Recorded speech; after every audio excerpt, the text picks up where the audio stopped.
Hey, how's it going? We're Kodaline, Piensa, Música.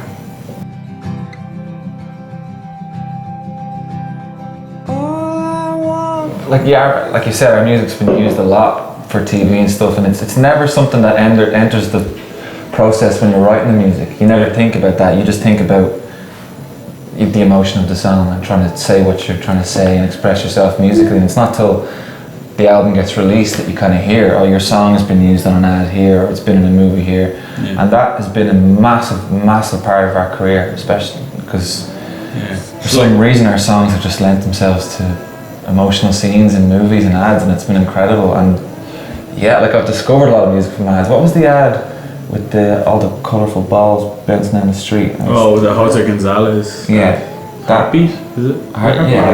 Like that's a great song regardless. I think it would have done what it's done anyway. But when I saw that with the visual of the balls in slow motion going down that hill, I was just like, ugh. Yeah. It's like everybody kind of discovers music through like TV and movies, like a lot more now so than they ever have. Like, so there's always like people Shazamming songs, like a little icon comes up on an ad, and it's really, I think it's great for new bands to get discovered, like, because the bands are picked out of like obscurity just because they've got a cool song that works really well with this bit of visual content, and yeah, it can really kind of catapult the bands like into the mainstream.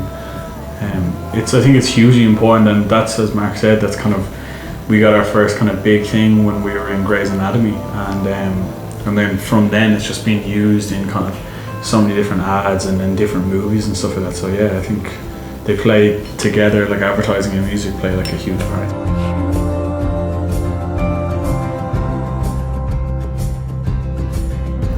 For like our first record, we picked the photographer.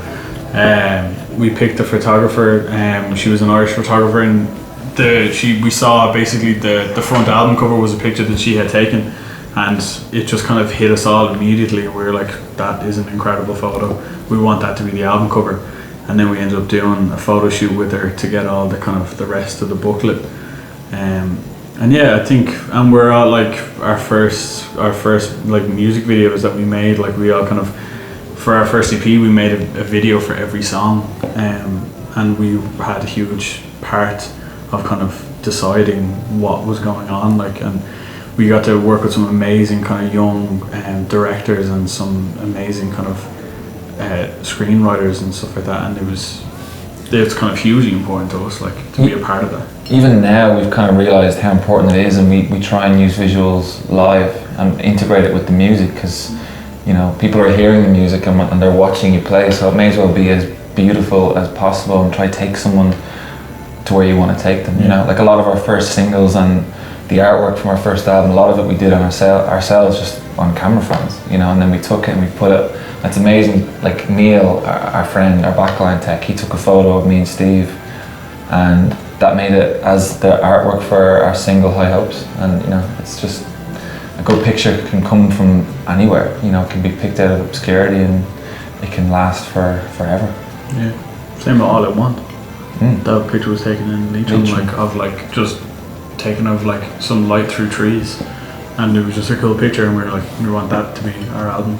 We're on the single cover. So, yeah. Even sometimes, like if I'm writing a song, sometimes halfway through the song process you can almost imagine the video in your head, and that can actually help in finishing the song, because you put a visual story in your head and then try and match it with the music. So it's always there, and like, you know, as soon as your album is written, your record label are like, okay, what's the artwork, what's the video? It's so important, especially with like YouTube, and if you go onto a band's Twitter, it's got their picture and it's got everything, so it's hugely important, and it's something that we kind of, I don't know, we really lap it up.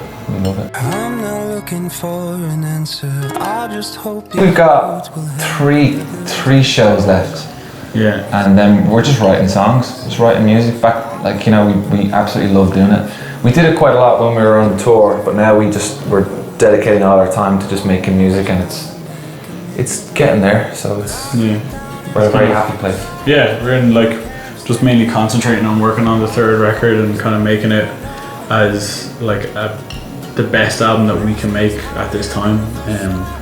And we never write songs for other people, we write songs to impress ourselves. So I guess we've learned lessons over our career that like to not try and impress other people, but to impress ourselves. So we're kind of taking our time, and we're not letting people rush us into or take us down in directions that they want us to go down. We're kind of being really firm in what we believe.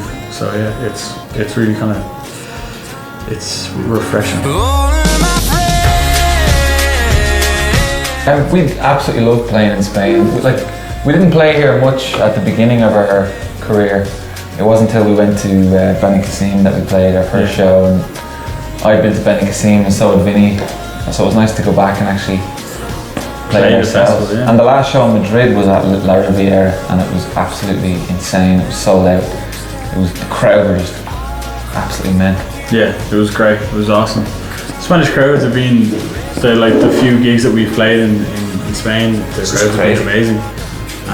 And yeah, we love coming back here. The weather is amazing, the people are amazing, the food is amazing. Yeah, everyone's really good looking. Yeah, you got good wine.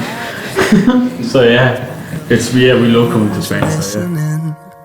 If someone cares to listen in.